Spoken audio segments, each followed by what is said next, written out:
Welcome. I'm so glad you're here. I want to start by asking you a question. Think of the last novel that completely wrecked you.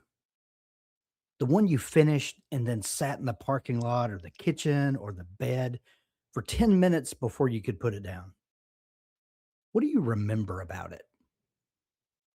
I'll tell you what you probably don't remember. You don't remember the plot. Not exactly, anyway. You remember some of it, the big moments, maybe, the ending, if the author landed it. But what you do remember is the person. You remember the way she stood in the kitchen, the things she wouldn't say out loud, the look on her face when she walked into the funeral and saw her sister in the front row. You remember her. The plot was the river, but she was the boat. And you stayed in that boat for 300 pages. And a year later, you can still feel her sitting next to you. That's what we're building today. Not a character, a person. Here's the thing nobody tells you when you're starting out. Plot doesn't carry a book. Character does. You've read books where a lot happened and you didn't care. You've read books where almost nothing happened and you couldn't put them down. The difference isn't the events. The difference is whether you were watching a person you cared about. A great plot with a flat character is a movie nobody finishes. A simple plot with a person you can't look away from is a book you push into a friend's hands. So, we're going to spend some time today talking about people. Three moves: the engine that drives her, the crack that makes her real, and the people around her who pull her into focus. So, our plan for today: three sections, roughly 15 minutes each. First, what she wants, the engine, the collision between what she's after on the outside and what she actually needs on the inside. This is the part most writers skip and then wonder why their characters feel flat. Second, the crack, the hidden half, the flaw, the contradiction, the things she would never say out loud. This is the part that makes a stock character into a person. Third, everyone else, the villain who isn't cardboard, the supporting cast as ecosystem, not furniture, the people around her who reveal who she actually is. Get some paper ready. Bring your protagonist with you. If she's rough, that's fine. We'll sharpen her in the next hour. What she wants. Here's the first thing that I want you to understand. Every character that works has an engine, two parts: what she wants and what she needs. Those are different. They're often opposite. The space between them is where your novel lives. What she wants is what she would tell you out loud. If you sat her down at a kitchen table and asked, "What are you after?" she'd answer, maybe it's the job or the boy or the promotion, the truth about her father, to get back to the ranch, to pay off the debt, the thing on the outside, the thing that has a shape. What she needs is what she would never tell you. Sometimes because she doesn't know herself. Sometimes because she does, and the knowing is the hardest part. The thing on the inside, to be loved without performing for it, to stop carrying the weight of her mother, to forgive herself for the kid she couldn't save, to stop running. The want gets her up in the morning. The need is what the book is actually about. Want versus need. Let me show you what this looks like. She wants to save the ranch. She needs to stop trying to be the person her father wanted her to be. She wants to win the case. She needs to forgive her sister. She wants to find her missing brother. She needs to admit she stopped loving him a long time ago and never told anybody. Notice something. The want is concrete. You could film it. The need is internal. You couldn't film it directly. You could only film what changes when she finally gets it. Notice something else. The want and the need usually fight each other. Saving the ranch keeps her tied to her father. Winning the case keeps her angry at her sister. Finding her brother keeps her from admitting what she really feels. That fight is the engine of the novel. It's the reason her decisions are hard. It's why a scene where she chooses one matters. When a writer says their character feels flat, 9 times out of 10, this is the missing piece. They've got the want. They've never figured out the need. So every scene is about the want, and every scene feels the same. There's no second pressure underneath. The collision. Here's what I want you to understand about how this plays out. The character's arc is the collision between what she wants and what she needs. At the start of the book, she's chasing the want. She believes the want will fix her. If she just gets the ranch, the boy, the promotion, she'll finally be okay. Around the middle of the book, the want starts to fail her. She might still get it. She might not. But she's starting to suspect that even if she gets it, she won't be okay. By the end of the book, she has to choose holding on to the want or letting go and reaching for what the need is instead. The endings that wreck you are the ones where she lets the want go, where she walks away from the ranch and toward her sister, where she drops the case and picks up the phone, where she stops looking for the brother and starts mourning him. That choice is the ending. Everything before it is in service of it. And here's the secret.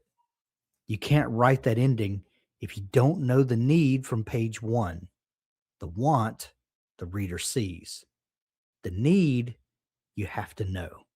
You're holding it. The reader feels it before they can name it. By the last page, they can name it.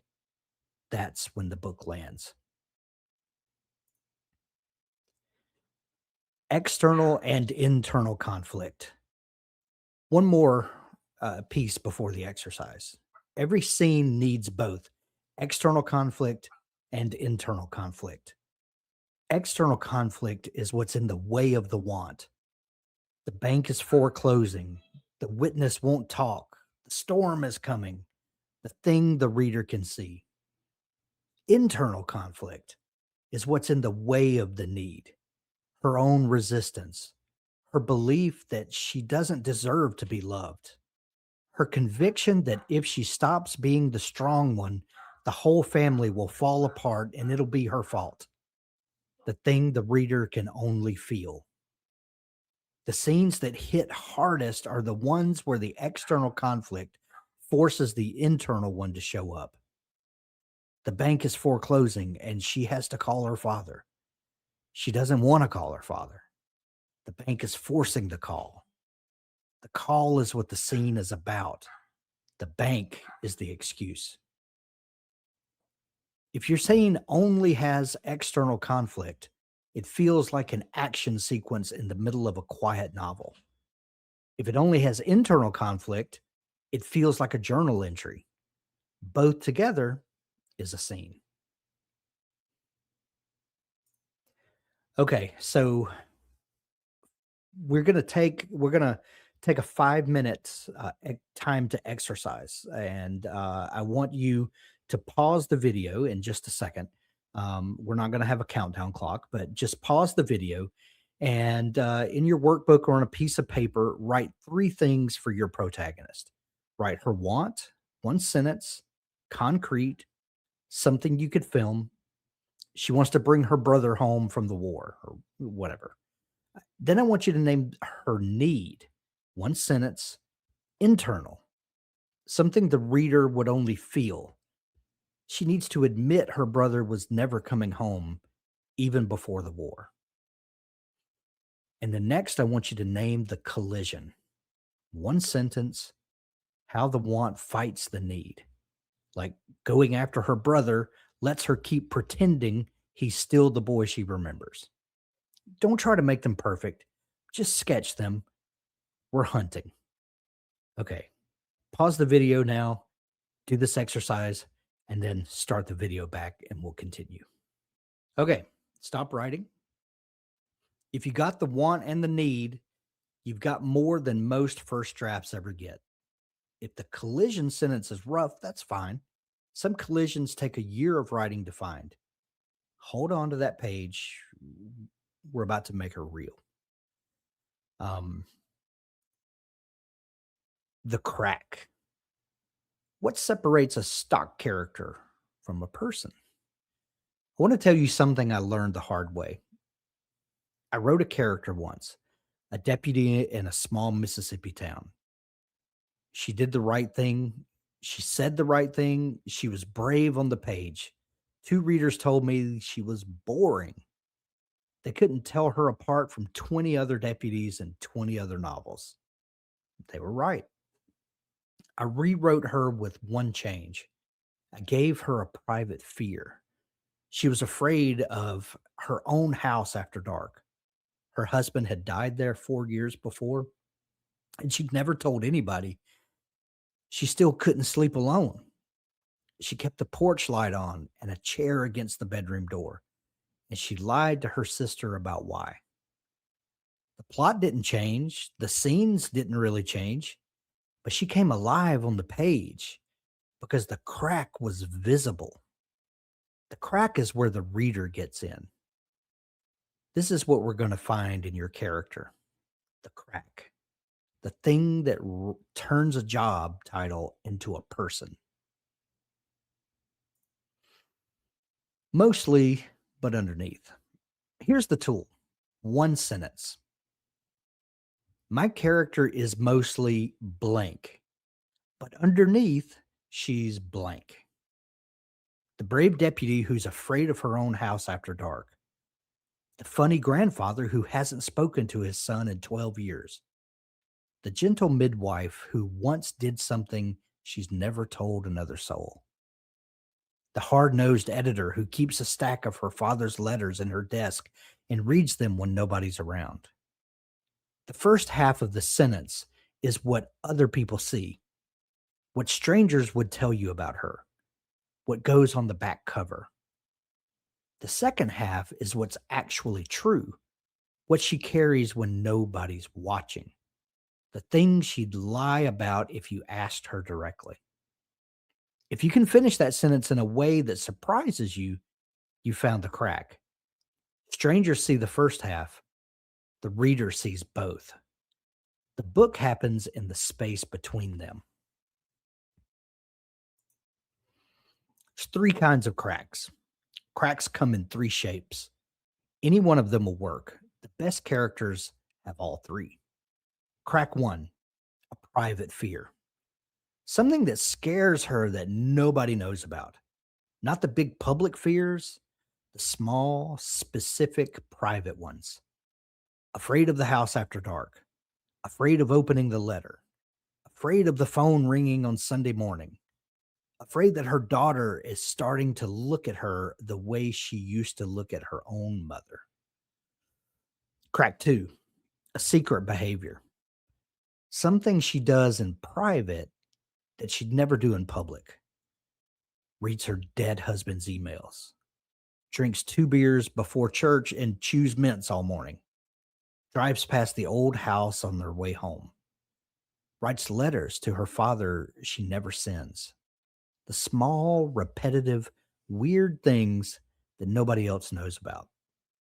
Crack three, a held belief. Something she believes is true that she'd never say out loud, because if she said it out loud, somebody might argue with her, and she's not strong enough to defend it.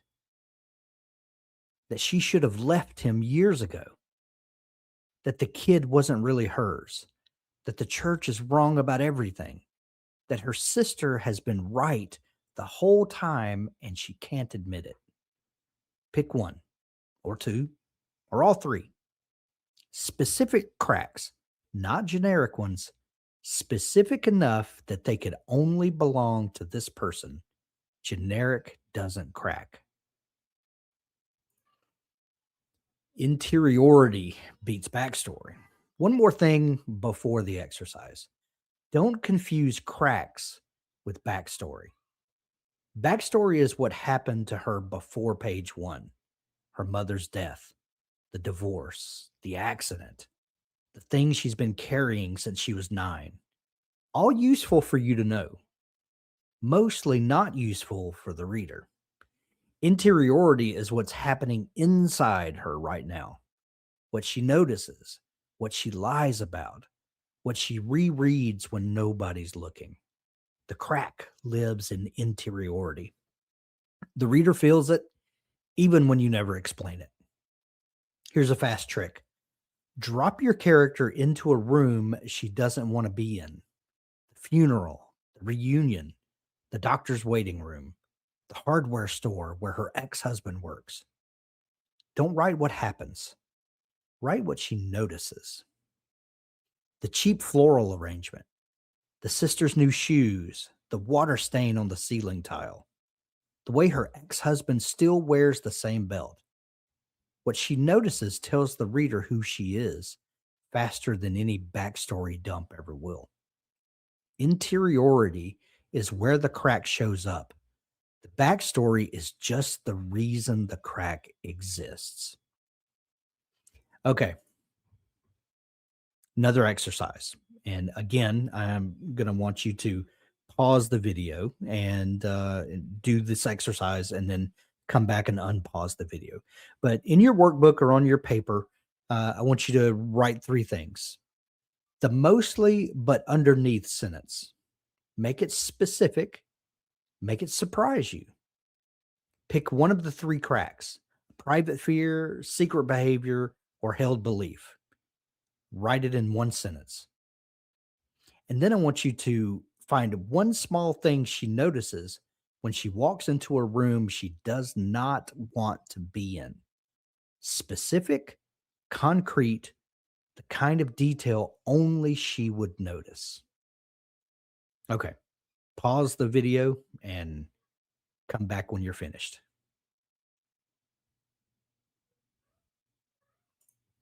Okay, stop. Very good there. If you wrote a mostly but underneath sentence that made you sit up a little straighter, that's the gold. That sentence is going to do more work for you over the course of the draft than any character sheet ever has. Tape it to your monitor. She becomes a person. Now we put some people around her. Everyone else. The cast is an ecosystem, not furniture. Your protagonist does not live alone. She lives inside a cast, a family, friends, coworkers, the mailman who's been delivering her bills for 19 years, the barista who knows her order, the sister she hasn't called, the husband she did or did not marry, the villain, if there is one. The cast is not furniture. The cast is an ecosystem. Each person around her pulls her into sharper focus, reveals a different angle of her, makes her say things she wouldn't otherwise say, do things she wouldn't otherwise do. That's the job of every supporting character. Not to be interesting on their own, to make her more visible, to pressure her in ways she can't escape. We're going to look at 3 roles: the villain, the foil, and the witness. Most novels need all 3. Some need only 2. Almost none need only 1. The villain who is not cardboard. First, the villain. Some books have one, a capital V villain, the murderer, the cult leader, the crooked sheriff. Other books don't. The antagonist is the cancer or the bank or the past or the protagonist's own resistance. Either way, somebody or something is in the way. Here's the rule: a villain who isn't cardboard wants something. That sounds too simple, but it isn't. Most flat villains exist to be in the way. They have no want. They oppose the protagonist because the book needs them to. That's cardboard. Readers smell it a mile away. A real villain wants something specific: to protect his daughter, to finally be respected, to prove his father wrong, to keep the town from finding out what he did in the war. The want doesn't have to be sympathetic, it has to be specific. And here's the harder rule: the villain's want should mirror the protagonist, not oppose it. Let me say that again: mirror, not oppose. Your protagonist wants to save the ranch because she's trying to hold on to her father. The villain wants to buy the ranch because he's trying to hold on to his. They want the same thing in different shapes. That's what makes the conflict deep. They're each other's dark reflection. The reader feels it before they can name it. If your villain's want is just opposite of your protagonist, you've got a wrestling match. If it's a mirror, you've got a tragedy. The foil. The foil is the character who is what your protagonist is not, but could have been. Think of the sister who took the other path, the friend who stayed in the small town, the college roommate who became the surgeon she almost became, the brother who never left the church she left. The foil isn't an enemy. Often the foil is loved. The pain is the difference. The reader sees her looking at the foil and seeing the version of herself she didn't become. Because sometimes that's a relief. Sometimes that's grief. A lot of times it's both. The foil's job is to make your protagonist's choices visible. Every choice she made looks more like a choice when somebody nearby made the other one. Write a foil into your cast, just one. Somebody she compares herself to without meaning to do it. The book opens up by half. The witness. The witness is the character who sees her clearly when she can't see herself. Sometimes the witness is a mentor. Sometimes it's a child. Sometimes it's a stranger she meets once. The witness's job is to name what your protagonist won't name, to say the thing, to hold up the mirror in the scene where she needs it most. The witness doesn't have to be wise. The witness just has to be honest. The grandmother who says, "You don't have to keep punishing yourself for what happened to your brother." The 5-year-old niece who says, "Why does your face look like that when grandpa talks?" The bartender who says, "You've been ordering the same drink for 3 weeks and you haven't smiled once. Want to talk about it?" The witness makes the inner life of the protagonist visible. Without a witness, the protagonist has to narrate herself. Narration is thin, but the witness is thick. Use one.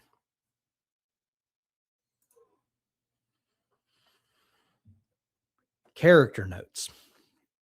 I want to show you how to keep this cast straight inside Dabble. Character notes is the panel where you keep one page per person: want, need, crack. their relationship to your protagonist, whatever you need. Most writers don't use this until chapter 11 when they realize they've described the same character three different ways and can't remember if her eyes are gray or green. By then, you're doing cleanup. The smart move is to use it from the start. One page per character, update as you discover. The notes get richer as the book gets deeper. The point isn't the software. The point is that what you've been writing in your workbook today belongs somewhere you can find it on draft day. Character notes is one place. A notebook works too. Either way, hold on to those pages.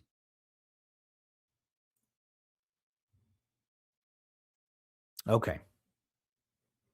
Next exercise. This will be our final exercise for today. 5 minutes, just like our others, in your workbook or on a piece of paper or in your Dabble project. Pick one of the three roles, just one. Don't try to write the whole cast in 5 minutes. Then write three things about that person. If you pick the villain, what does he want? Specifically, what does he want? And how does his want mirror your protagonist? If you pick the foil, who is the version of your protagonist she didn't become? Why didn't she become her? If you pick the witness, who sees your protagonist clearly when she can't see herself? What does the witness know that the protagonist doesn't? One person, three sentences, specific. Pause the video, do the exercise, come back and unpause the video. Okay, stop, pencils down. Look at what you wrote. You just added one more piece to your protagonist ecosystem, one more pressure, one more angle of light. The book is going to be different because that person is in it. Do this for two or three of your major characters this week, and the cast comes alive.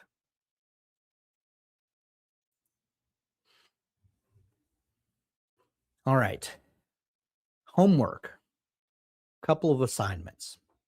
One, this week, write a scene where the want fights the need. One scene. 1,200 words is plenty. Pick a moment in your story where she has to choose between what she's after on the outside and what she actually needs on the inside. Don't tell us which is which. Just show her in the moment of the choice. Let the reader feel the collision. Two, pick your villain or your antagonist, even if your villain is the bank or the cancer or the past. Give them a want, one sentence, specific. Then write a second sentence about how their want mirrors your protagonist. If you don't have a villain, write the want for your protagonist's biggest source of opposition. Those two assignments will tell you more about your book than another month of brainstorming will. All right. That's our workshop for today. Join us after this for the after show where we'll take your questions and we'll talk a little bit about what we have learned today. Thanks for joining us.